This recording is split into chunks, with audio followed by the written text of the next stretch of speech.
LHC. This meeting is being recorded. Okay. Guillermo ha participado activamente en análisis del bosón de Higgs, materia oscura, búsquedas de partículas exóticas, modelo estándar. Ha desempeñado diversos cargos de coordinación dentro del CMS, en los diferentes grupos de análisis y datos, no solo del CMS, sino también de Tevatron. Ha sido receptor de varios premios, tales como el premio Trollström en 2006 y el premio EPS Young Physicists Prize en 2007 por su destacado trabajo en la física de partículas. Pues sin más, Guillermo, te dejo darnos una charla. Hay un comentario de las preguntas. ¿Las prefieres solo al final o podemos interrumpirte durante la charla? Pues como queráis. Yo creo que si me interrumpís probablemente la charla será muchísimo más larga, pero como queráis. De hecho, tengo una transparencia de típicas preguntas que las contestaré ya, pero bueno, como queráis, ¿eh? Si queréis me lo decís. Lo único que decídmelo porque cuando esté mirando las transparencias no puedo ver a la cámara. O sea que me lo decís, ¿vale? Ajá. Si alguien tiene una pregunta urgente, que me la diga, que no hay ningún problema, que la contesto. Ok, ¿Vale? Preguntas urgentes. Ok, y Sí. si no, bueno, guardemos las preguntas. Si no, luego. Ok, Vale. Gracias, Guillermo. Adelante, mil gracias. Vale, pues bueno, os voy a empezar a comentar la medida de la masa del W que hemos hecho en CDF. Lo primero, os motivo un poco por qué hacer medidas de precisión. El modelo estándar lo conocemos muy bien. Ya podéis, aquí os muestro medidas de diferentes partículas, de diferentes parámetros, y todas ellas lo interesante es que están relacionadas con la masa de W. De hecho, al nivel más básico son muy precisas. Lo único que luego hay diferentes correcciones radiativas que lo que hacen es que la masa de W no sea el parámetro sino que sea con una corrección. Y aquí lo interesante es que esta corrección depende de la masa del top o de la masa del Higgs. Con lo cual, al final lo que pasa es que en el modelo estándar, las tres partículas, la del top, el Higgs y el W, están muy ligadas y están muy constrained. Y dentro de este modelo, la masa del W pues, se conoce con una precisión bastante grande, ¿no? Entonces, por eso esta medida es tan interesante, ¿no? Aquí, aunque la base de la charla va a ser el Tevatron, quería recordar un poco los tres grandes tipos de experimentos que ha habido o que habrá, si quieres. Uno es LEP, el otro es Tevatron y el otro es el LHC. LEP era un colisionador de electrones y positrones a energías centro de masas entre la masa del Z y about 200 GeV. Y esencialmente aquí los análisis, los más importantes eran la física del W, entre ellos de hecho la masa del W. La luminosidad es pequeña comparada con lo que tenemos en los colisionadores hadrónicos, pero era un entorno muy claro, ¿no? En el Tevatron, la energía centro de masas es alrededor de 2 teraelectronvoltios. Y bueno, hasta ahora la principal física que se hizo, o la más relevante, fue top physics y BA physics. Esencialmente se observó el top quark y se observó BS mix, ¿no? Y la luminosidad integrada alrededor de 10 inverse femtobar. Y luego otra característica importante es que el número de interacciones adicionales es pequeño, solo 2 o 3 o quizás 4, o sea, es un entorno relativamente claro. La diferencia, aquí vamos al LHC, aquí como supongo que sabéis, hemos corrido a diferentes energías y lo que se puede ver es que la luminosidad integrada es muchísimo más alta, es al menos un factor 10 y de hecho vamos a hacer mucho más, ¿no? Pero el problema que tenemos en el Tevatron es que el número de pile-up es muchísimo más alto, entre 20 y 50, si comparamos con 2 o 3. O sea, es una diferencia realmente enorme, ¿no? Entonces, ¿cómo medimos la masa del W? En colisionadores M+, es muy sencillo. Simplemente medimos la masa del bosón directamente. Se puede usar este tipo de sucesos con los W desintegrantes a jets, o con un leptón y un neutrino y un jet. Y lo bueno es que como tenemos la energía del momento se conservan, podemos medir la masa incluso en sucesos con neutrinos. Hay un segundo modo que es bastante preciso, que es hacer un energy scan alrededor de 2 veces la masa del W. Lo que pasa es que hay una correlación muy fuerte entre la sección eficaz y la masa del W. Entonces, si hacemos un scan, si hiciésemos un scan con suficientemente datos, obtendríamos una medida muy, muy precisa, ¿no? En colisionadores hadrónicos, por desgracia, es prácticamente imposible usar decays, desintegraciones con jets, con lo cual lo único que nos queda es el típico canal de electrón-neutrino. Con lo cual no medimos la masa del W, pero lo que medimos son variables que están relacionadas con la masa del W. Esencialmente usamos 3, el momento transverso del leptón, la energía transversa o la energía o la transfer mass, la masa transversa, que es una relación de los dos. Como digo, por ejemplo, os muestro lo que se obtuvo en E+, y minus. Lo que digo es que lo primero, que hay una dependencia entre la sección eficaz y la masa. Entonces, en aquellos tiempos, en los años 90, no se corrió con muchos datos, solamente hubo algo así como 10 picobars inversos, pero si hubiésemos corrido con más, con solo 10 picobar, la energía, la incertidumbre que obtuvimos en la masa fue alrededor de 200 MeV. Como os dais cuenta, es grande, pero fue unos datos muy, muy, muy, muy pequeños. Y luego con la masa digamos, los datos directos, usando estos datos, pues la precisión que obtuvimos fue alrededor de 30 MeV.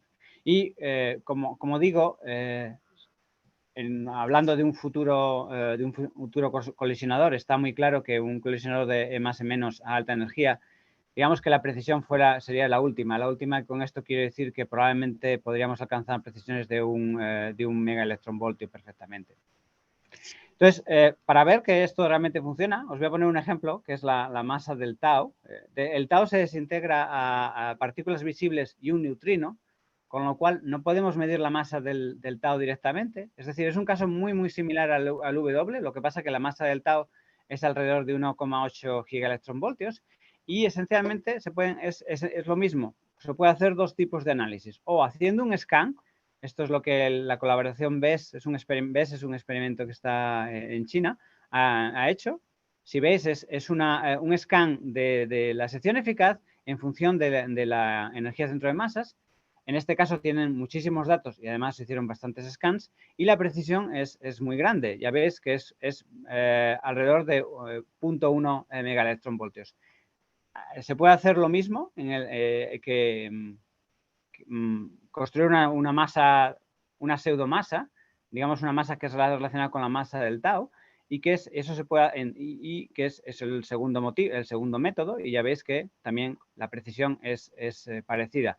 Es un poco mayor, pero simplemente porque tienen menos datos. Si veis, aquí es una comparación de todas las medidas y al final son todas más o menos parecidas, ¿no? Entonces, lo que digo, que en un futuro podríamos tener un colisionador, si tuviéramos un colisionador, digamos, de electrón-positrón, podríamos tener una precisión parecida, digamos, en este sentido, ¿no? Vamos ahora a, bueno, cómo se hacen los colisionadores hadrónicos. Como digo, no podemos usar la masa directamente, con lo cual lo que hacemos es variables como, por ejemplo, la masa transversa. Esta es una distribución de la masa transversa en el experimento Atlas. Y este es el plot de abajo, es el momento, o digamos que es la carga dividido por el momento, simplemente porque, pero al final es lo mismo, hecho por el experimento LHC. Si podéis ver, el número de datos es enorme, pero no medimos la masa directamente, con lo cual los ajustes que se tienen que hacer son más complicados y al tener muchos datos, los análisis se están limitados por la sistemática también bastante deprisa, ¿no? Bueno, aquí os muestro este plot de las diferentes medidas en la masa del W antes de la medida de CDF, ¿no? Entonces, bueno, un poco comparando lo que he estado diciendo hasta ahora entre Tevatron y LHC. La desventaja del LHC es que el número de pile-up es muchísimo más grande. Además, el Tevatron, la producción es, digamos, quark anti-quark, con lo cual, al final lo que ocurre es que las incertidumbres teóricas son en principio menores. Luego se puede discutir si es más o menos pequeño, pero las incertidumbres teóricas en principio son menores.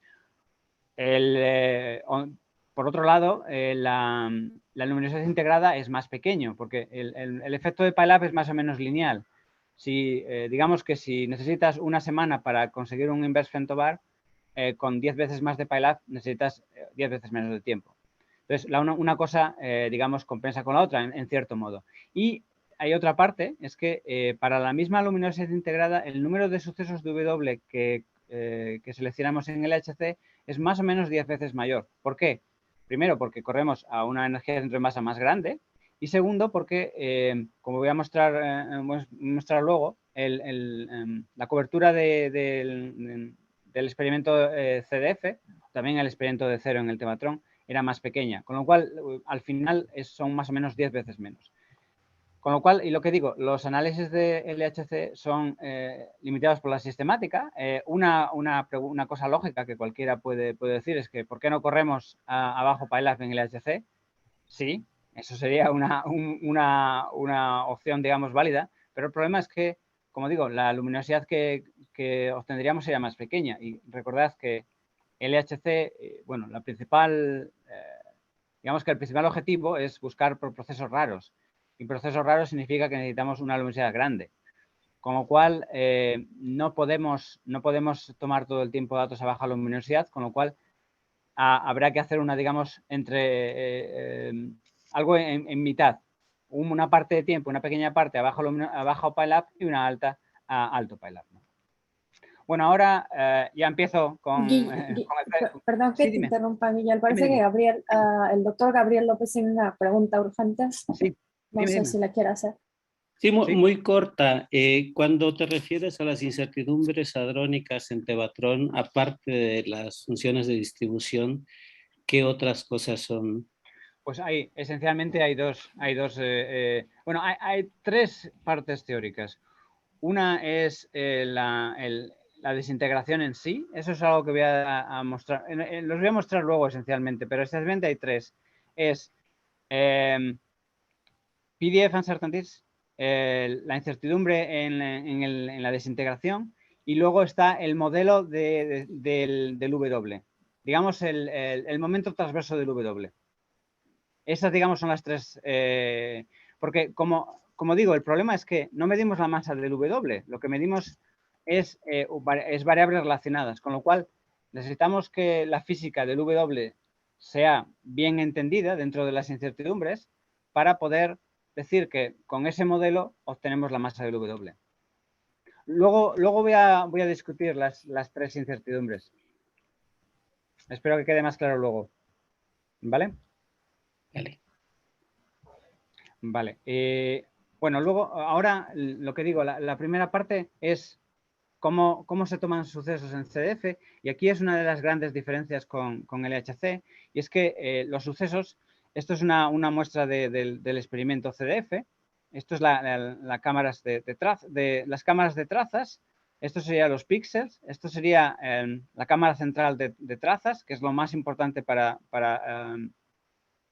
digamos que para seleccionar los electrones o muones.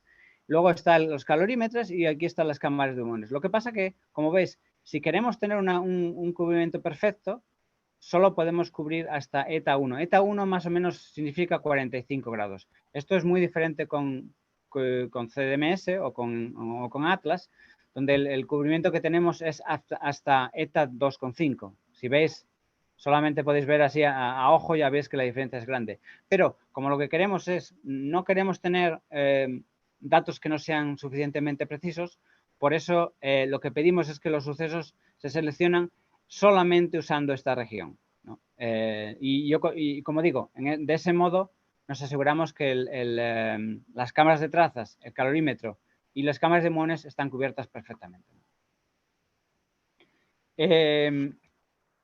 Entonces, ahora sobre análisis, el análisis digamos que tiene esencialmente, se puede dividir en estas partes. La primera, y voy a describir no en detalle, pero solamente más o menos esquemáticamente cada parte.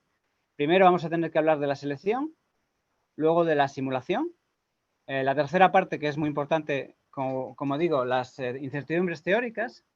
Luego hay 3 partes experimentales. Una es, necesitamos medir muy bien el momento de muón, necesitamos medir muy bien el momento del electrón y necesitamos muy bien medir el recoil. El recoil es todo, digamos que es la energía que hay además del electrón y el muón. Si quitamos en el suceso el electrón y el muón, cualquier cosa que haya más en el suceso, eso es el recoil.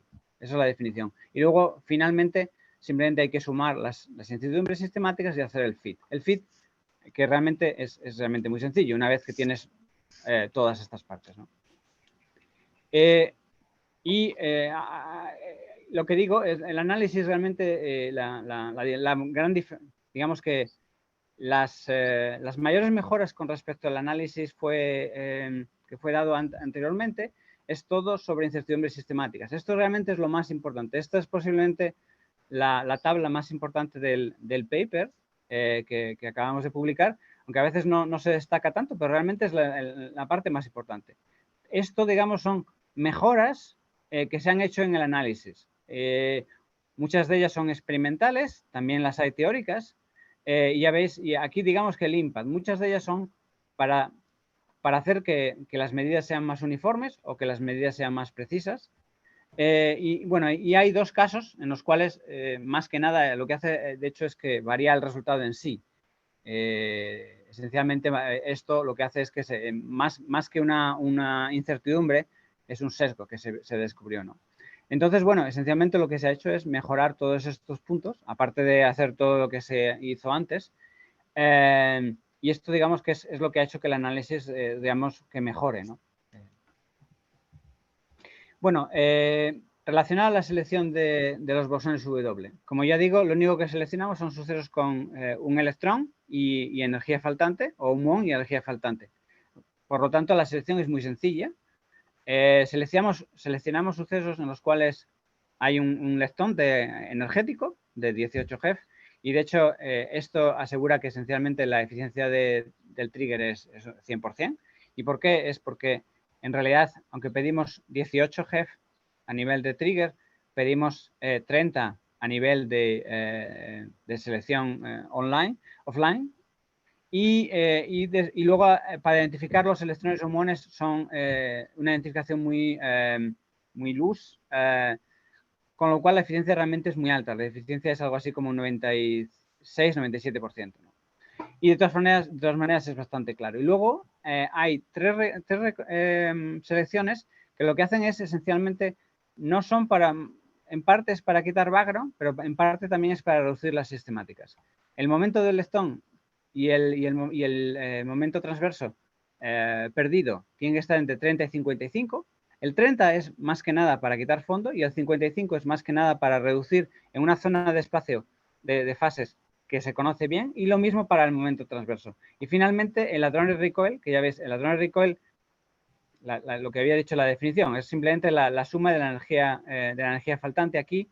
De hecho, el hadronic recoil no es sin considerar el leptón en sí, es menor que 15 GeV, y de nuevo esto se hace para que las incertidumbres sean lo menor posible, ¿no? Y el hadronic recoil, bueno, esencialmente es la masa del momento del W, ¿no? Y con esta selección, que es bastante sencilla, pues tomamos algo así como 4 millones de sucesos W. No voy a entrar en detalle cómo se seleccionan, cómo se estiman los backgrounds, pero una cosa que podéis ver aquí, es en esta tabla, en la tabla de la izquierda os muestro el fondo para muones, en la tabla de la derecha para electrones, y algo que realmente llama mucho la atención es el hecho de que los números no son muy diferentes, excepto para el Drell-Yan. Z mu tenemos un 7%, y sin embargo Z et solo tenemos un 0.1%. La razón es que en sucesos en los cuales perdemos el electrón. O sea, ¿cómo identificamos un ZE? Esencialmente encontramos 2 electrones en el suceso.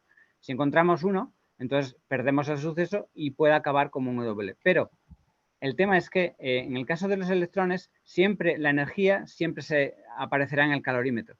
Con lo cual, el recoil o cualquiera de estas medidas aparecerá o más alto o más bajo, con lo cual los sucesos los eliminamos. Sin embargo, en muones, si no encontramos el muón, esto sería más o menos como energía faltante.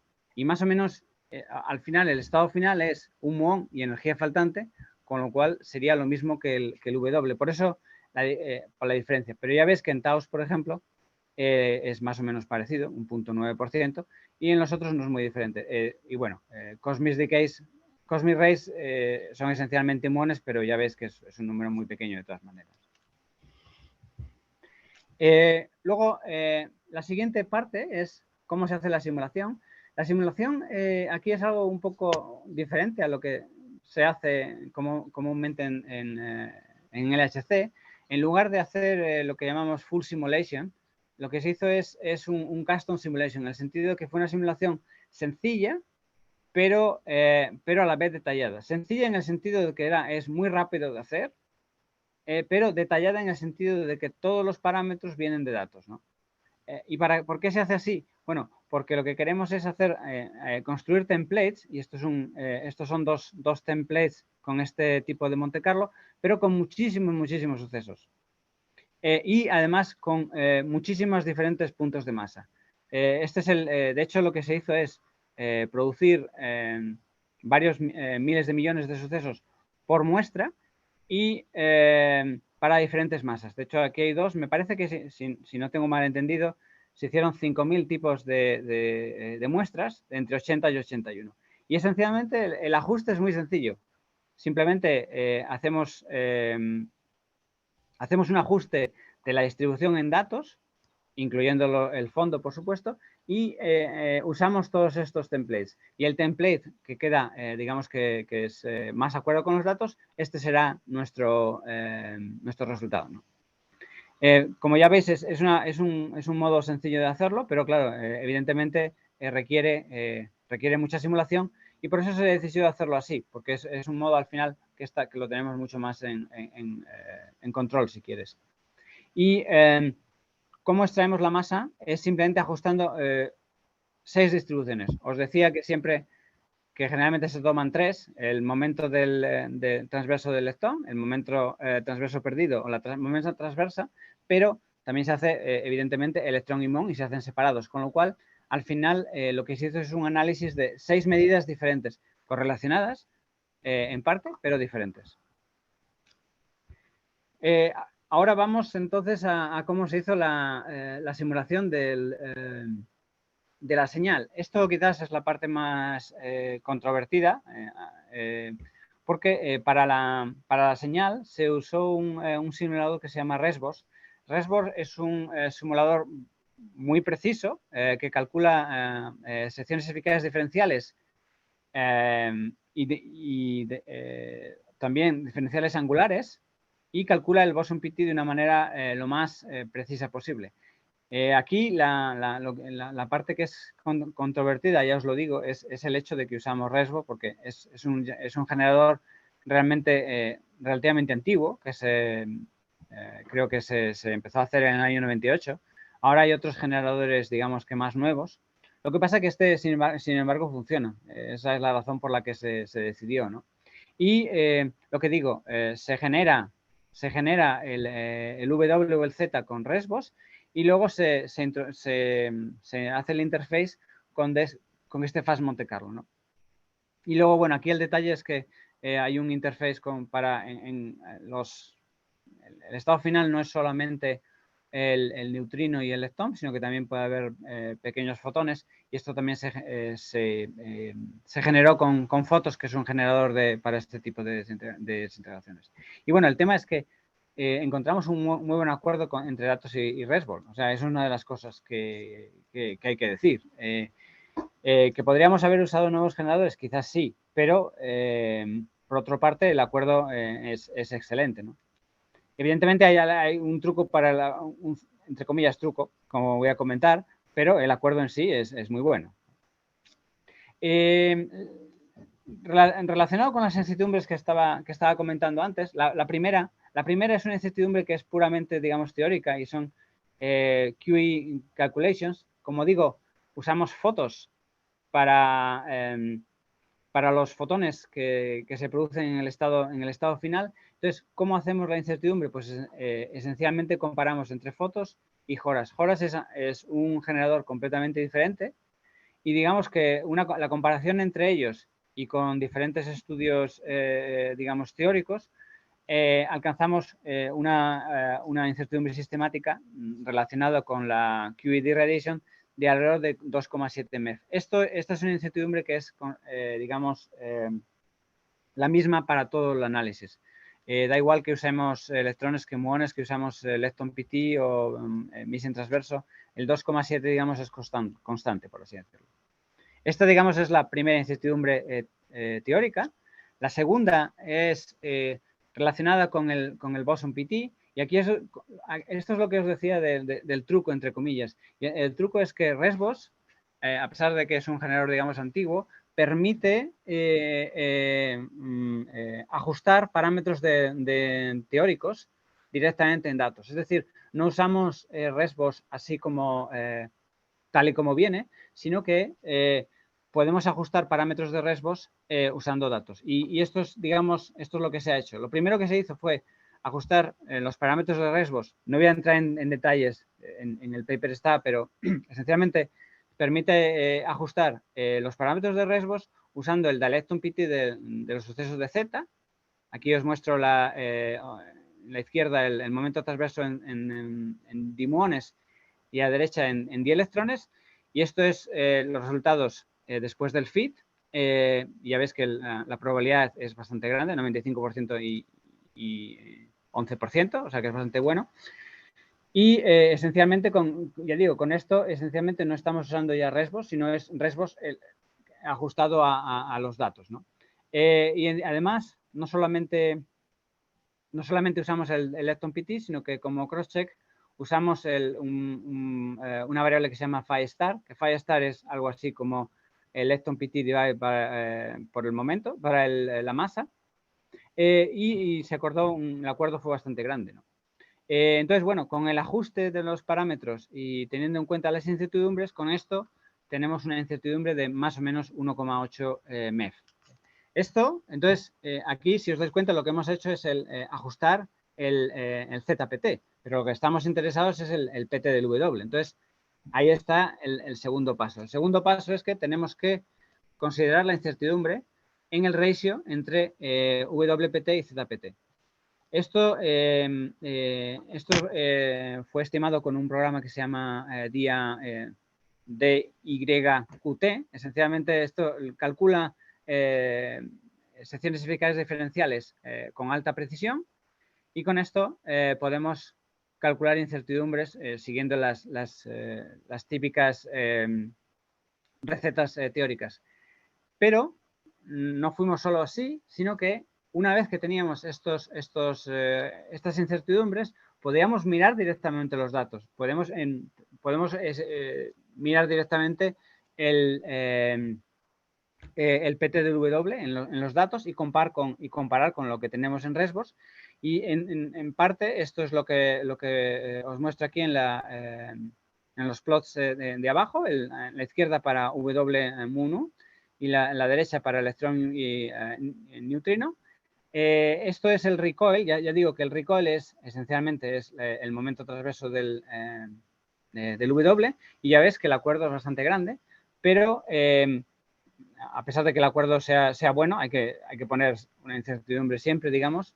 Y bueno, con la incertidumbre que obtuvimos es de 1,3 MEF. Con lo cual, bueno, si sumamos, tenemos 2,7, 1,8 y 1,3. En realidad, estas incertidumbres que os pongo aquí son aproximadas porque depende del tipo de análisis. Pero bueno, esto es un poco para tener una idea.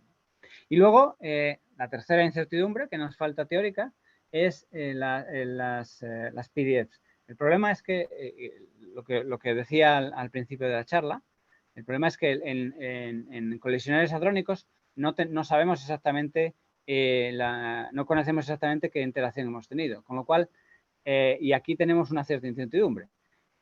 Con lo cual tenemos que evaluar la incertidumbre en las PDFs. ¿Qué usamos? Usamos tampoco voy a entrar aquí en el detalle, pero esencialmente usamos unas PDF sets, uno de los grupos de PDFs más precisos, que es NNPDF 3,1, y siguiendo su receta, obtuvimos una incertidumbre de 3,9. Como check, esto sí que fue solo como check, no se hizo como incertidumbre, podemos calcular también, comparar los valores centrales con diferentes PDF sets y lo que vemos es que están todos alrededor de 2,1. 2,1 es pequeño, que es más pequeño que 3,9, por eso pues decidimos que simplemente no hace falta añadir ninguna incertidumbre. Y de nuevo, como consistency check, usamos 4 nuevos PDF sets y también vemos que el acuerdo también dentro de ese 3,9. Por eso al final nos quedamos como 3,9, que es más o menos el envoltorio de todo de todos los PDF sets. Bueno, ahora el siguiente paso, ahora voy a la parte experimental. Como digo, la primera parte es la calibración de los muones. El primer paso que se hizo es calibrar la cámara central de trazas con muones cósmicos. Esto sería, la parte de arriba es como sin calibración, que tampoco está mal, pero más o menos es una incertidumbre de, ya veis, de 50 microns. Y ya veis que una vez que se calibra, la precisión es realmente enorme, ¿no? O sea, que conseguimos algo que sea prácticamente plano. Digamos que con esto, esto es el primer paso. El segundo paso es, una vez que tenemos algo que es bastante uniforme, es calibrar usando YEF-size a Mumu y un tercer paso Upsilon a Mumu. ¿Por qué YEF-size a Mumu y Upsilon a Mumu? Es porque conocemos muy bien la masa. La masa de estas dos mesones es baja, pero la conocemos muy bien. Con lo cual, podemos realmente calibrar el momento de muón muy bien, ¿no? Y aparte de que podemos hacerlo con los dos, podemos también combinarlo, con lo cual obtendríamos una precisión aún mayor. Aquí os pongo un ejemplo. Esta es para una de las categorías del IDESA Mumu. La masa es alrededor de 3,09 MeV, que ya veis. Y bueno, es un canal muy claro. Hay algo de fondo, pero tendremos realmente muchísimos sucesos. El análisis fue bastante detallado. Como veis aquí, este es el análisis de las incertidumbres solo para el momento de la calibración del momento del muón. Pero al final, lo que hay que quedarse es que tenemos una incertidumbre de alrededor de 36 partes por millón. 36 partes por millón más o menos es más o menos algo así como 2 megaelectronvoltios, ¿no? Y podríamos quedarnos aquí, pero fuimos un paso más y el paso siguiente es medir la masa del Z. La masa del Z está muy bien conocida en LEP, por las medidas de LEP. Entonces, podemos hacer una medición, digamos, una medida muy precisa. Ya ves que el resultado es, la incertidumbre es más grande, no es sorprendente, pero están realmente de acuerdo. 192 frente a 188 con una incertidumbre de alrededor de 8, con lo cual está bien, ¿no? Y finalmente, bueno, podemos decir que una vez que lo hemos tenido, que el resultado acuerda, podemos también combinarlo, ¿no? Esto es más o menos lo que se muestra en el plot de la izquierda. El plot de la izquierda, digamos que es el sesgo antes de hacer la calibración en función de 1 derivado del PT. Y esto en principio se espera, bueno, no tiene por qué ser plano, pero bueno, ahí ya veis que es prácticamente plano. Y lo que vemos es que vemos un sesgo que es más o menos de menos 1,4 partes por millón. Y ya ves que es prácticamente plano. Este punto verde es el Z. Y al final, bueno, si lo combinas para la masa del W, obtengamos algo como aquí. Y ya ves que al final, esencialmente lo que esto indica es que añadimos una corrección de esta magnitud y el error es 25 partes por millón, que como digo, Esto es más o menos 2 megaelectronvoltios. Siguiente paso es la calibración de los electrones. Empezamos con las trazas que son, digamos, ya corregidas, pero el problema es que los electrones radian muchos fotones al pasar por las cámaras de trazas, con lo cual el momento en sí se degrada. Entonces, en lugar de usar el momento, lo que usamos es la energía del calorímetro, pero queremos calibrar la energía del calorímetro, con lo cual lo que usamos es que energía sobre momento sería más o menos 1, y esto es la distribución que muestro aquí. En este caso usamos tanto W para el electrón como Z electrón, y ya ves, esta es la típica distribución de electrón sobre momento, pica más o menos a 1, pero luego hay unas colas muy largas, y así más o menos es como se calibró. La primera calibración, la primera parte de la calibración fue una calibración, digamos, en tiempo. Esencialmente nos queríamos asegurar que no había un sesgo, digamos, temporal, por así llamarlo, y como segundo, una vez que sabemos que no hay un sesgo temporal, se hace una calibración de este parámetro energía sobre un momento. Y finalmente, igual que se hizo con el caso del muón, se hace un cross-check, por así llamarlo, de la masa del Z, y ya veis que en este caso pues también el acuerdo es bueno con el valor del PDG. En este caso la incertidumbre es mayor porque tenemos menos zetas, y también como cross-check también usamos, como ya digo, usamos solo digamos que el valor final es la energía del calorímetro, pero podemos usar también la energía, digamos, o el momento de las trazas, y ya ves que los valores se acuerdan, aunque la incertidumbre no es sorprendente, que es más grande. Esto es un poco lo que muestra aquí. La izquierda es la masa de ZE usando la información del calorímetro, y aquí está usando la información de las trazas. Ya veis que es más ancho, pero bueno, pica al punto correcto, digamos. Y bueno, una vez que tenemos en cuenta todo esto, bueno, pues obtenemos un valor que es menos 74, es decir, menos 74 quiere decir que esta es la calibración que tenemos, es eso que teníamos, y la incertidumbre es 72 partes por millón, que eso es más o menos 6 MeV. Es decir, la medida es más o menos 3 veces peor que el muón. No está mal, pero es peor, ¿no? Y ya digo, la tercera parte, que es muy importante en el análisis, es el constraint del hadronic recoil, ¿no? Esto se hace ¿cómo medimos el hadronic recoil? Esencialmente usamos sucesos de ZLL. ¿Por qué? Porque este tipo de sucesos los conocemos muy bien, sabemos que y con lo cual podemos calibrar el recoil de una manera muy precisa. Esto se hizo en cuatro pasos. El primer paso es asegurarnos que en función del recoil es plano en función del phi. Digamos que por motivos de detector a veces tiene una forma de seno. Entonces lo primero que se hace es, digamos, que sea plano. Lo segundo es tener en cuenta que queremos quitar el electrón o el muón. Esto es algo que, como ya digo, el recoil es todo quitando el electrón y el muón, con lo cual hay que tener en cuenta este detalle. Aquí, esto es un ejemplo.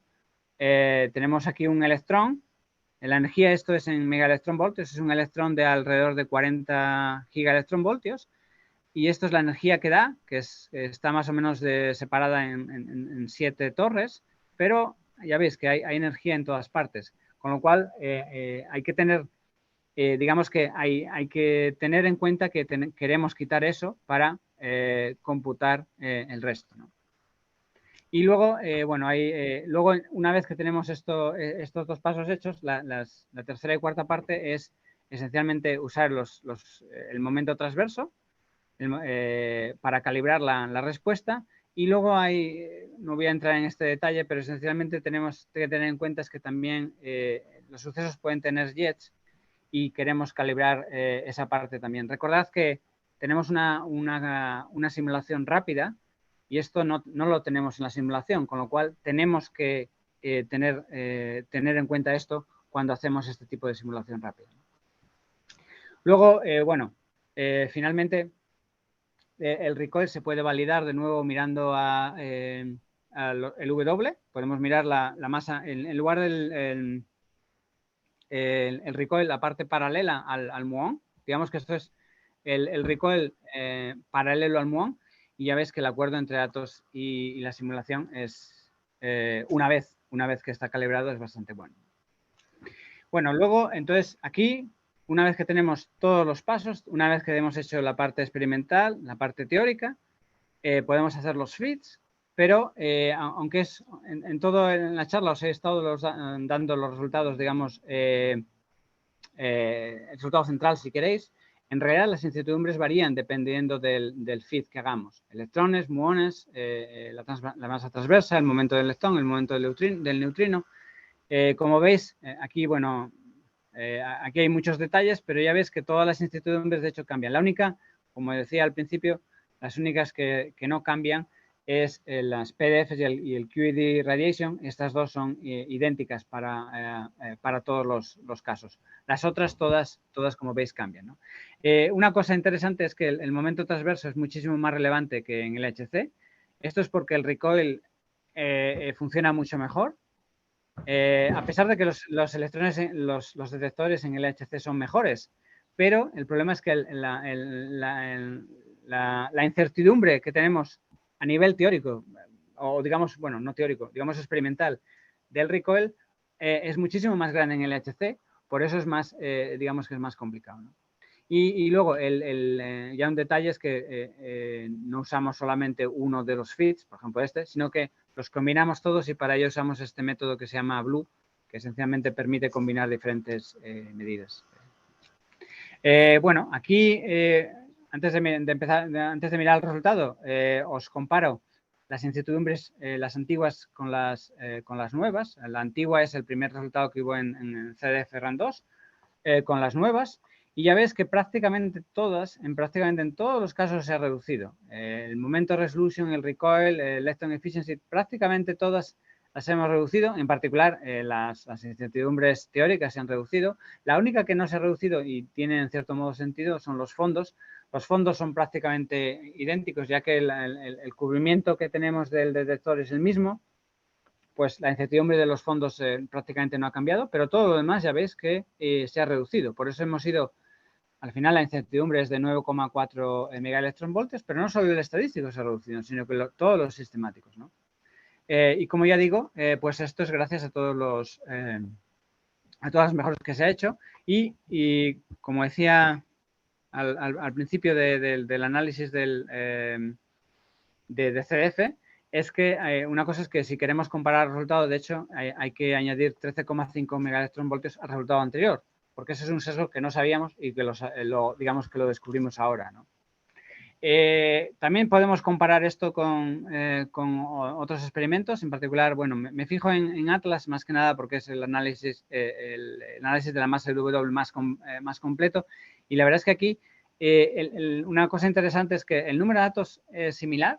Atlas hizo el análisis con alrededor de 5 o 6 femtobarras inversos. Ya veis que el error estadístico es muy parecido, pero la diferencia es que todas las incertidumbres pues eran bastante mayores. Electron efficiencies, backgrounds y en particular las PDFs y las incertidumbres teóricas, ¿no? Así que esto esencialmente lo que implica es que no es que vamos a necesitaremos más datos en el LHC, pero también los ajustes tendrán que ser más complicados. Bueno, aquí solamente por referencia os pongo los ajustes para los 6 diferentes ajustes, las 6 diferentes distribuciones para muones y para electrones. Aquí la verdad es que una de las cosas que yo siempre digo es que, bueno, todos los plots parecen bien. O sea, a ojo, una de las cosas que tiene este análisis es que a ojo realmente no se puede decir mucho. Esto es una vez que se ha hecho el ajuste y, bueno, las probabilidades están bien, pero la verdad es que poco se puede decir. Sí, hay una cosa es que sí, que hay un poco más de fondos en muones que en electrones, pero la verdad es que poco más podemos decir, ¿no? Con lo cual, vamos a los resultados. Y aquí están los 6 resultados individuales y la combinación. La combinación, como sabéis, es 80, 40, 433 más menos 9. Pero antes de mirar de lo que significa, algo que a mí me parece interesante es el hecho de que los 2 canales y los 3 ajustes, el resultado es bastante parecido. Es decir, recordad que usamos electrones, muones, momento perdido, usamos lepton PT.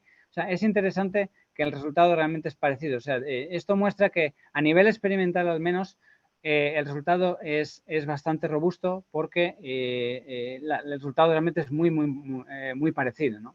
Podemos discutir la parte teórica, digamos, porque la parte teórica es casi todo en común, pero no la parte experimental, ¿no? Y bueno, se hicieron, evidentemente, como os podéis imaginar, se hicieron muchísimos checks, es decir, en lugar de hacer solo estos 6 ajustes y combinar, se hicieron muchísimos otros, combinado diferentes observables, electrones y muones, y en todos ellos el resultado es, como veis, si veis aquí, es bastante parecido. También se hizo medidas de lepton más frente a lepton menos, o electrones con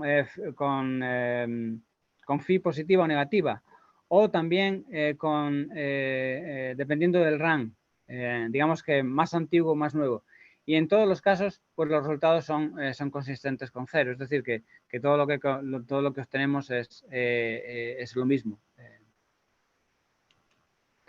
Y bueno, en resumen, como ya veis aquí, y bueno, aquí esta es una de las partes, digamos, interesantes y a ver cómo lo resolvemos. Si no es con el modelo estándar, con algo más. El tema es que el resultado que tenemos, que es este, pues la medida realmente no está lejos de ser consistente con el modelo estándar, ¿no? Aquí es la comparación de todas las medidas anteriores con la medida de CDF, y evidentemente podéis ver que la incertidumbre es bastante menor, pero el resultado es diferente. Si me dis cuál es cómo de lejos estamos del modelo estándar, pues yo diría que, bueno, todo depende de cómo se define la incertidumbre. Ya digo que la incertidumbre es un poco, siempre se puede discutir, pero sí, estamos alrededor de, como mínimo, 5 standard deviations. Y luego, ¿cómo estamos de diferentes de otros experimentos? Pues no es definitivo, pero a ojo podemos decir que sí, que también hay una diferencia de igual alrededor de 3 standard deviations. O sea que hay una cierta tensión, ¿no? Y bueno, lo que digo, podría acabar aquí, pero me parece interesante que os muestre unas preguntas que son las típicas preguntas que la gente nos está haciendo. La primera es si el resultado antiguo y el nuevo acuerda, y lo que digo es que después de tener en cuenta este sesgo de 13,5 megaelectronvoltios, los resultados la verdad es que acuerdan dentro de 1,5 standard deviations, con lo cual yo diría que sí. ¿Por qué usamos RESVO? Pues esencialmente porque es lo que se usó en el Tevatron durante más de 15 años. En principio, estos generadores y diferentes PDF sets serán estudiados cuando se haga la combinación. Sé que se está haciendo y, bueno, se van a intentar otros, ¿no? ¿Por qué las PDF uncertainty se redujeron? Si recordáis los números, fuimos algo así. Si recordáis el número que estaba aquí, fuimos entre 10 y 4, y esto es simplemente teórico. Bueno, la razón, no hay nada de mágico, simplemente es porque usamos un PDF mucho más preciso, y esto es esencialmente lo que movió.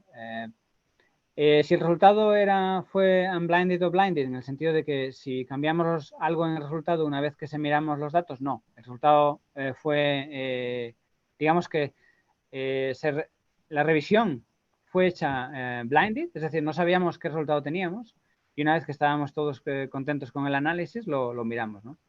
Y luego la típica pregunta, que es la pregunta del millón, probablemente si piensas que los experimentos de LHC puede tener una incertidumbre menor que 10 megaelectronvoltios, y yo creo que sí, pero requerirá muchísimo trabajo.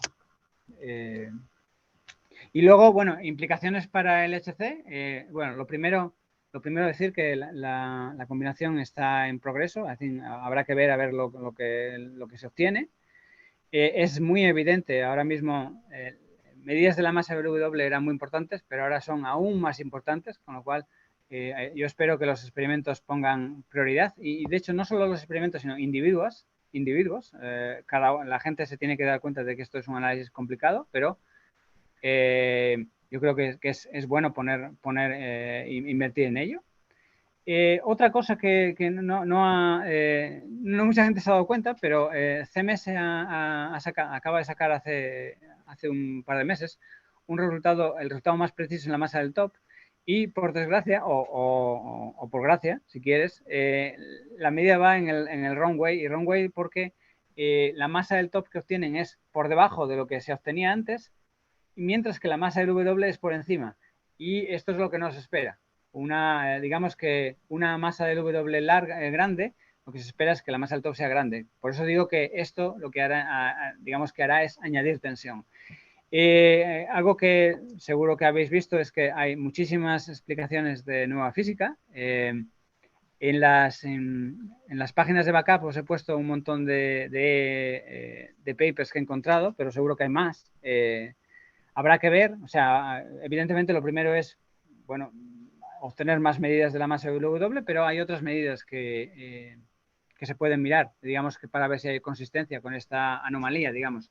Y luego una última parte es, digamos que eso sería un wish, veremos si ocurre o no, es que sería increíble si pudiésemos usar Full Hadronic Decays, pero para ello de momento no se ha encontrado. Se han buscado decays del W a pión y fotón, o 3 piones, pero de momento no se han encontrado. Lo ideal es que se encontrasen en el RAN 3 y luego tuviésemos muchísimos datos para medirlo luego. Pero ya digo, esto es simplemente imaginativo porque no sabemos si lo vamos a encontrar. Claro. Vale, ya. Y con esto ya está. Ya acabé. Muchas gracias, Espero que Guillermo. estéis. Sí, aquí bueno, aquí estamos. Yo creo que todos estamos esperando la última diapositiva. Vale. Para mí respondiste varias de mis preguntas en las por eso questions. Me pareció importante poner las dos las transparencias. Podía haber acabado en esta, pero yo pensé que era mejor poner 2 transparencias de preguntas obvias que la gente va a hacer. O sea que... Y ya digo, si alguien quiere, vamos, seguro que lo podéis encontrar vosotros, pero vamos, he encontrado un montón de papers explicando, intentando explicar esta discrepancia. A nivel teórico. Sí, por favor, me envían las diapositivas y yo las distribuyo con los participantes que estén interesados. Mil gracias, Guillermo, por prepararnos así tan completa charla, la verdad. Sí, bueno, incluyendo todo.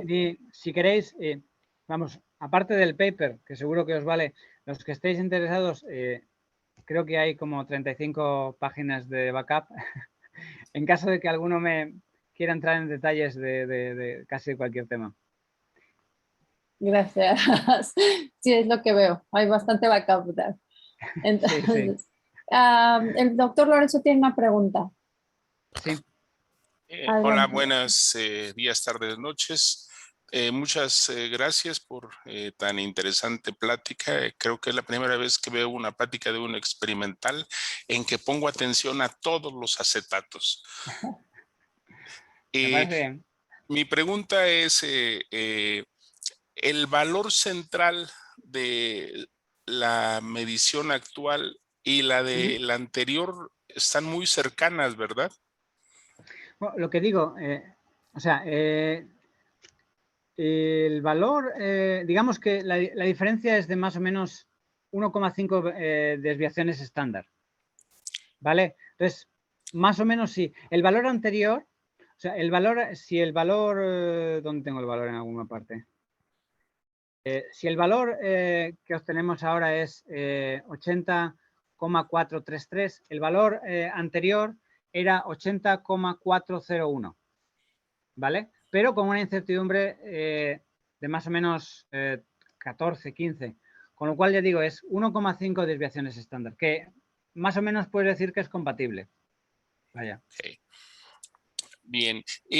Una segunda pregunta. ¿Es posible para CDF poner alguna cota sobre la desviación respecto al modelo estándar o el acuerdo Bueno, para la sección bien. eficaz total o para algún branching no. ratio?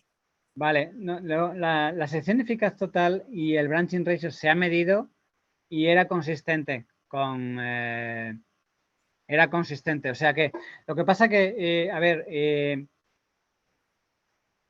cuando hablé al principio de todo, cuando hablé sobre que la sección eficaz depende de la masa, esto es verdad, que depende, digamos, de una manera crucial. Esto es para colisionadores E más E menos. Para un colisionador hadrónico, la masa depende muy poquito. Es decir, si ponemos 80,4 o incluso 80,6, el valor prácticamente no va a cambiar. No vamos a ver una diferencia significativa. Pero si hubiera nueva física, ¿no tendría que reflejarse de alguna manera? Bueno, sí, sí. O sea, si hubiese nueva física, una de las cosas es que no estamos viendo W, sino que estamos viendo W y nueva física. Lo que pasa es que eso deberíamos, claro, entiendo lo que dices. Esencialmente, lo que estás implicando es que en esta distribución estamos ajustando solamente pensando que tenemos fondo y W, pero imagínate que tengamos nueva física. Es posible, pero sería muy difícil, a no ser que tengamos otra variable. O sea, para discriminar, lo que digo, que la sección eficaz, la diferencia en sección eficaz, por lo que podemos ver, es muy, muy pequeña. Es decir, el resultado es consistente con el modelo estándar. Pero si imagínate que tenemos un proceso de nueva física que va, no sé si podéis ver, por cierto, Sí, sí lo podemos ver. El cursor, sí. Sí, sí. Ah, vale, vale. Vale, pues lo que digo, si tuviésemos un proceso que fuese pequeño, pero que afectase la distribución aquí, imaginad que tuviéramos un proceso que fuera así como pequeñito aquí. Esto afectaría la masa. Lo que pasa que, lo que digo, a nivel de sección eficaz sería muy difícil verlo, a no ser que hubiese otro variable. Si, imagínate que tuviésemos, aparte de estas variables, tuviésemos otra que pudiésemos discriminar entre nueva física y esto. Aquí directamente no, o sea, directamente, digamos, no lo podemos ver porque no hay nada que parezca que hay ningún desacuerdo. De hecho, en una de las, a ver si las tengo. Igual esta última, de hecho.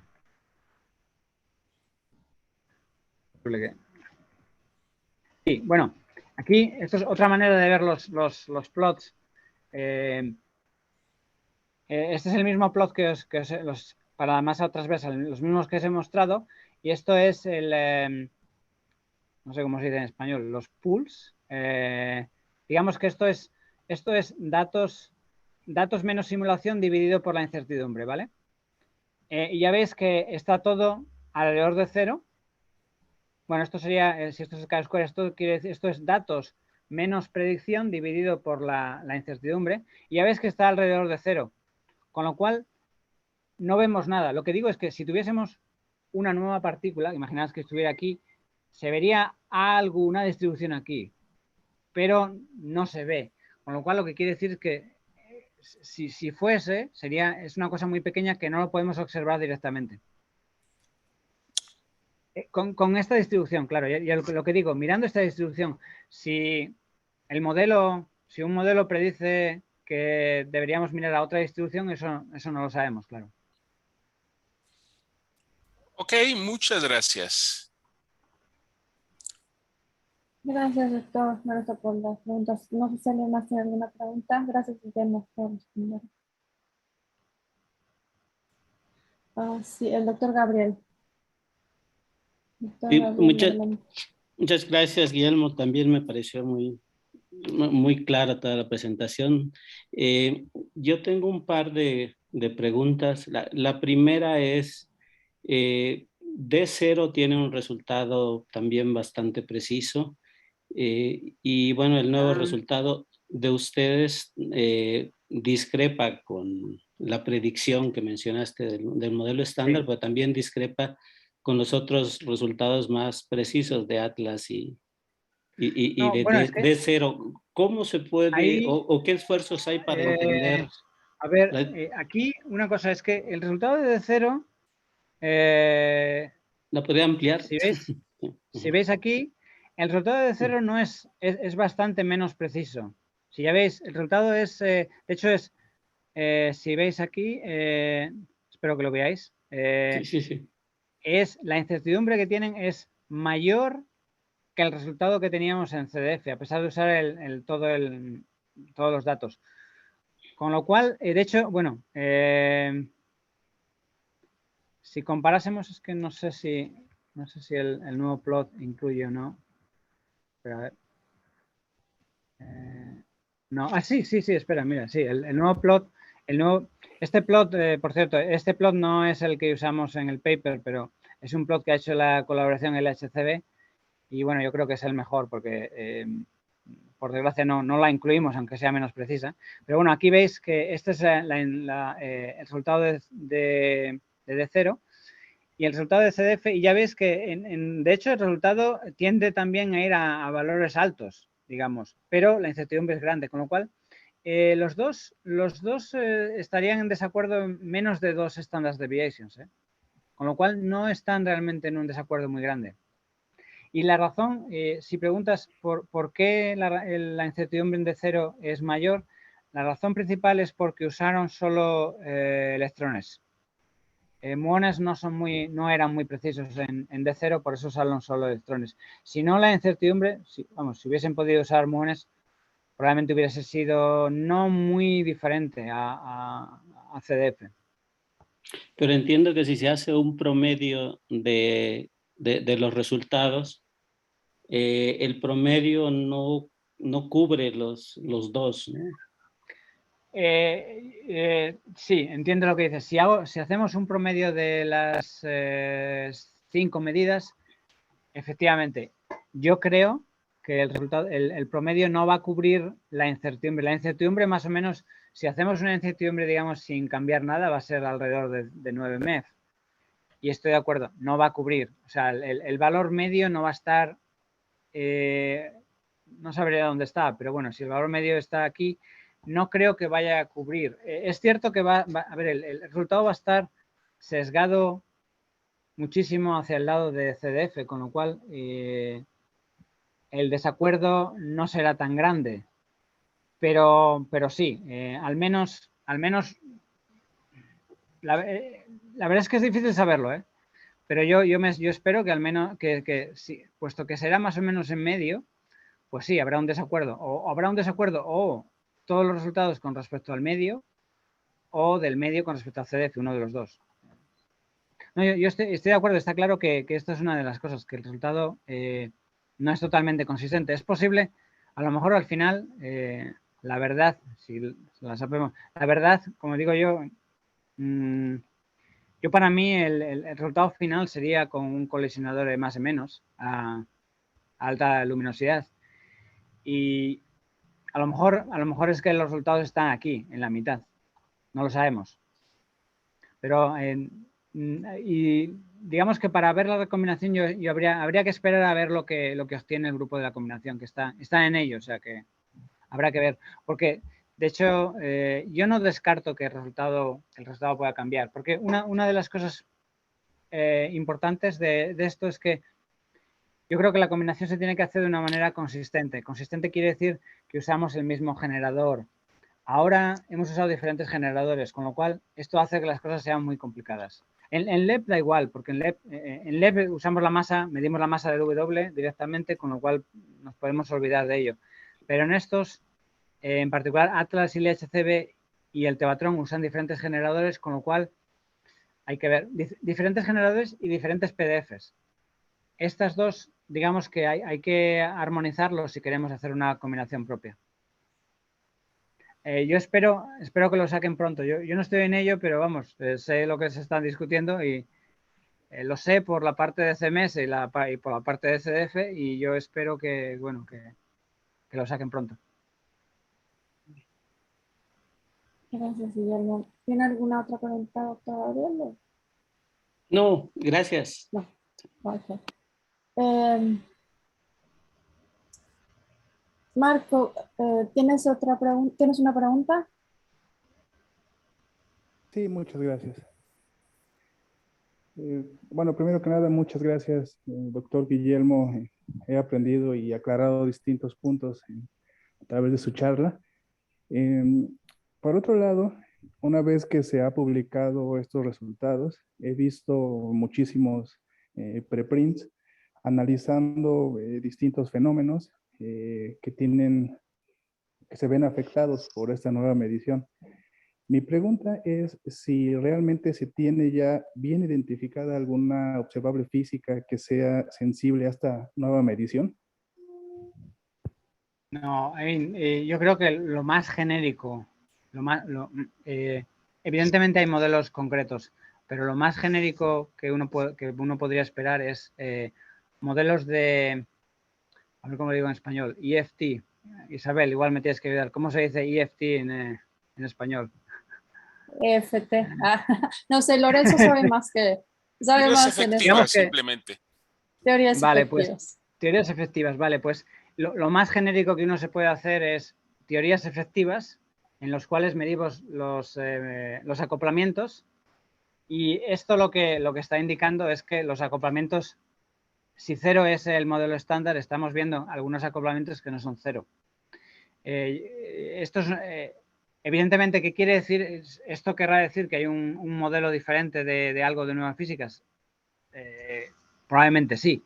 O sea, imaginando que, vamos, digamos que aquí hay que asumir que el resultado es lo que es, y entonces con eso implica que los acoplamientos no son 0, no son el modelo estándar. Con lo cual, esto es lo más básico, eso. Entonces, ¿qué implica que un acoplamiento no sea 0? Pues que hay una nueva física en algo. Y luego ya, entonces ahí es la discusión, ahí ya me va por encima de lo que yo sé, pero esencialmente eso implica que haya nueva física. Porque decir que acoplamientos no sean 0 es lo más genérico que se puede decir. Y luego ya, pues, dependiendo de qué acoplamiento no es 0, pues implica una nueva física de uno y otro. He visto al menos 2 papers sobre ello, pero no entran en detalles. Simplemente hicieron el ajuste de los acoplamientos, encontraron cuáles eran los mejores, no consistentes con 0, pero no entraron en detalle de qué significa. Y luego, eso es un tipo de paper, y luego está el otro paper en el cual intentan poner modelos concretos. Por ejemplo, el G-2 y la masa de W, pues lo combinan, por así decirlo. Pero vamos, evidentemente no hay ningún modelo concreto, ¿no? Esto, digamos, que es una parte de la teoría.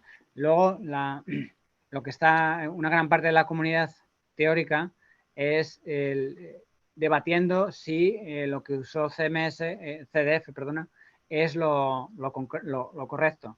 Esencialmente, el principal debate es PDFs, aunque eso, digamos, lo menos, pero sobre todo el modelo del W, es decir, usar ResVos. El hecho de que usáramos ResVos es lo más debatible, ¿no? Y de hecho, es una de las... A ver si encuentro... los autores de ResVos, ellos mismos, porque en ResVos es, como digo, existe desde hace 25 años, pero existe también un ResVos 2, que es todavía, digamos, mejorado. Sin embargo, nosotros usamos el primer modelo. Sin embargo, los autores, a ver si encuentro el paper, los autores han publicado hace una semana o 10 días, los autores de ResVos han publicado un paper, esencialmente en el que lo que dicen en este paper es que si usásemos, en lugar de ResVos, usamos ResVos 2, que es todavía más preciso, el sesgo que podríamos tener es por debajo de 10 MEF. Es decir, que esto no explica. Aquí os pongo como digo, si no lo habéis leído, es mejor que vayáis a Archive y lo leáis, pero este es el resumen. El resumen es que usando un ResVos mejor, no mejora las cosas. Recordad que aunque se llame RESTbot y que sea antiguo, está tuneado a los datos. O sea, no es el RESTbot cualquiera, sino que está tuneado a los datos. Pero a pesar de ello, podrías usar un RESTbot más preciso y el sesgo pues se mantiene, ¿no? Esto digamos que es la segunda parte. Los teóricos, la parte, digamos que la comunidad teórica está o promoviendo modelos de nueva física o intentando ver problemas sobre todo en RESTbot, ¿no? Y los autores de RESTbot, digamos que han contestado escribiendo un paper diciendo que no, que RESTbot no explica el desacuerdo, ¿no? Gracias, Guillermo. ¿El doctor Gabriel tiene otra pregunta? Sí, muchas gracias. No sé si el doctor Lorenzo, perdón, porque sigue con la mano abierta. ¿El doctor Lorenzo sigue teniendo la pregunta o no? No, perdón que no apagué mi mano. Ok, no importa. Doctor Gabriel, adelante. Sí, no sé si podría poner uno de los primeros slides donde mostraba la relación entre las masas en el modelo estándar. Sí. Pues está. Sí. Entonces aquí los inputs, los datos de inputs para predecir la relación entre las masas, que veo que en el tercer ítem involucra el ángulo de Weinberg. Sí. Yo recuerdo que había una discrepancia entre las medidas de SLC y de LEP. Sí, efectivamente. Pero no, bueno, era alrededor de dos standard deviations. O sea. Pero si usabas uno, te daba una masa del Higgs como de 400, ¿no? Y si usabas el otro, te daba... Sí, pero yo creo que sí, pero yo... y si usas el promedio, todo está bien.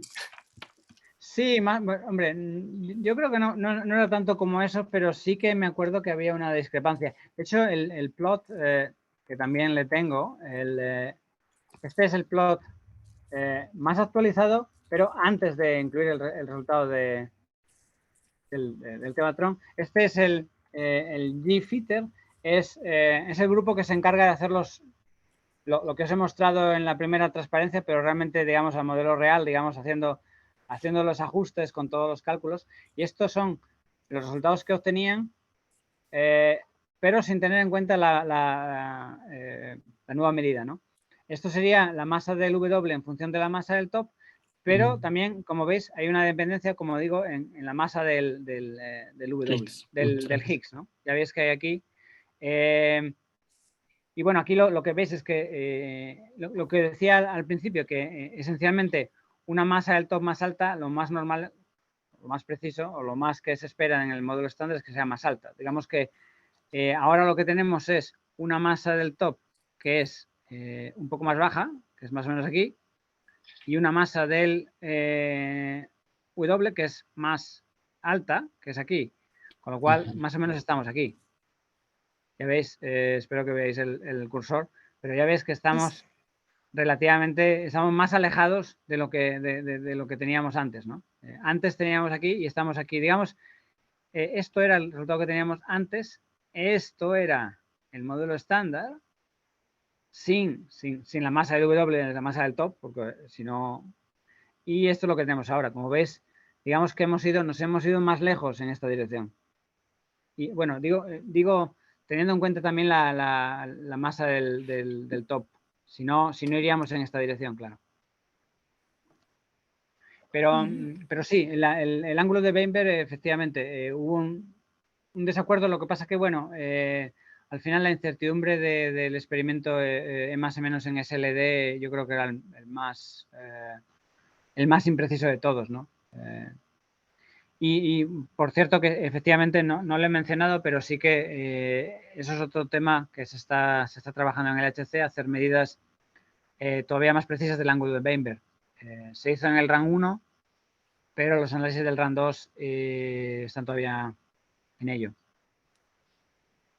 Y en todo esto será muy interesante porque, claro, añadirá más inputs. Ese es un input que no lo podemos mostrar en este plot porque es demasiado, digamos, demasiada información, pero que es muy importante. Digamos que es una manera de hacer un constraint en la masa del W sin usarlo directamente, ¿no? De hecho, para el ángulo de Weinberg se usan zetas, ¿no? veremos lo que tenemos. Yo supongo que ahora que están trabajando en hacer el nuevo plot, pero bueno, esto es lo que había antes, pero ya digo que a ojo podéis ver que nos hemos alejado un poco más, digamos. Gracias, Guille. ¿Hay alguna otra pregunta? ¿No? Pues a mí me aclaró muchas dudas. En CMS no vamos a considerar usar repos, ¿sí? ¿Considerar what? ¿Qué? Usar repos. No, absolutamente no.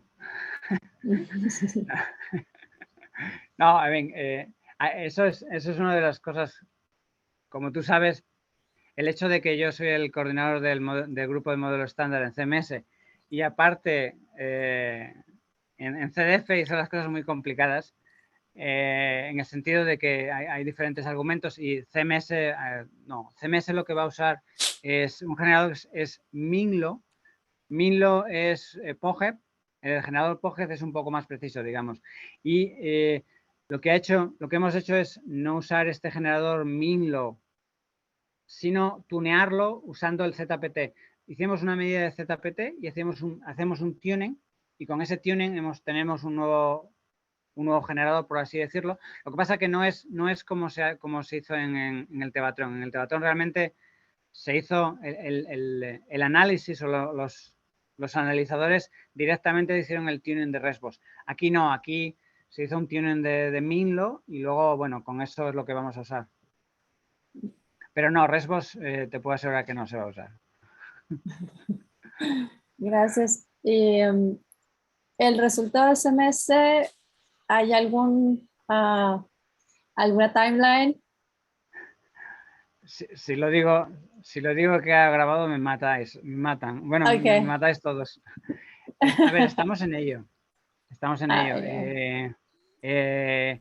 El tema es que es un análisis muy difícil y que está ya limitado por la sistemática, con lo cual el ajuste está todo muy importante. A mí me gustaría verlo el año que viene. Okay. O sea, el review, si queréis, el review ha empezado, ¿vale?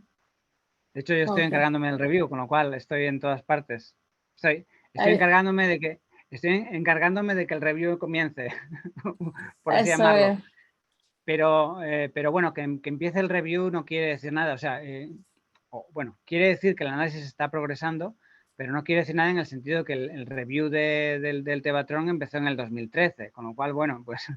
Pero yo espero que no va a ser así, vaya. O sea, en este caso ha habido retrasos por una cosa o por otra, pero bueno, yo espero que el año que viene vaya. Ok. Y es justamente también para dar una idea de la complicación de estos resultados, sí. Porque en algún momento alguien comentaba de no, bueno, ¿qué están haciendo analizando CDF? Ya cerraron, ¿no? Ya acabaron los datos. ¿Qué ha resultado casi improvisado, ¿no? Porque quieren recursos. Y justo lo estás diciendo, la revisión empezó en 2013 de esto, ¿no? Entonces, ese fue el tiempo que le llevó a la colaboración sacar el resultado. Y eso es tiempo de trabajo de... Cuando el análisis estuvo, digamos, acabado, que ellos consideraron que estaba acabado, fue algo así como el 2019. Es decir, ha habido 2 años leyendo el paper y por ejemplo, las notas internas, no es una nota interna, hay 11 notas internas. O sea que vaya, es porque más o menos cada apartado que he estado discutiendo aquí de PDFs, momento recoil, todas esas son una nota. O sea, imagínate que tengas 40 o 50 páginas o más solamente para ese tema, ¿no? Pero es que ese es el tema, que la precisión requerida es enorme. Y lo mismo pasa en CMS. En CMS la precisión que tenemos ahora mismo es en la Lepton Efficiencies, por ejemplo, que eso ya lo tenemos. La precisión es más grande que ningún análisis ha hecho nunca en CMS. Ni siquiera el ZPT, que bueno, ese le trabajé yo, el ZPT, pues es una versión aún mejorada. Porque realmente eso implica una incertidumbre. En el ZPT una incertidumbre en el momento, en los leptones apenas afectaba, pero aquí sí.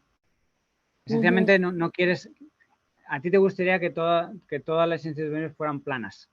Igual tienes un 5%, pero si es un 5% plano te da igual. Aquí el problema es si la forma de la distribución se distorsiona de algún modo, eso es lo que no quieres tener. Y lo que digo, un 5% es mucho. Claro que es que un 5% para cualquier análisis está bien, pero es que un 5% es impensable, ¿no? Sí, no. Sí, eso para darle también, bueno, dar un contexto del tiempo que toma sacar ese tipo de resultados. Claro. Y solo comentar que Jan, que lo conocen varios de los que están conectados, con nuestro estudiante de doctorado, está justamente también en el análisis W con MIT, ¿no? Es postdoc de MIT y se mudó al W, al Standard Model. Sí, está. De hecho, él está, aunque no sea público, lo puedo decir, él está, una de las cosas que estamos incluyendo es los datos de bajo PyLab. Lo que decía al principio, que tenemos datos de alto PyLab, pero también tomamos algunos datos de bajo PyLab, y eso es precisamente en lo que está trabajando Jan. Sí, y está avanzando muchísimo, o sea que... Sí, muy bien. Lo conocemos, va bien. Y esto lo ha de haber motivado bastante, la verdad. Pero bueno. Claro, ¿no? Yo estuve, como sabes, estuve 6 meses sabiendo el resultado sin decírselo. Y claro, ellos decían, pero es que igual esto va a ser desmotivador. Y digo, no, esto va a ser más motivador. Y ahora ya están convencidos que efectivamente. Sí, exacto. Sí, eso también, la complejidad de que Guillermo pertenece a las dos colaboraciones, ¿no? CDF claro. Y CMS. Y él tenía que guardar pues esto confidencial, que es lo que se vive pues día a día en el CMS. No podemos compartir información, no podemos sacar gráficas que no tienen nada. Entonces, así es. Pues, Guillermo, te agradezco muchísimo el seminario, te agradecemos en nombre del Centro Interdisciplinario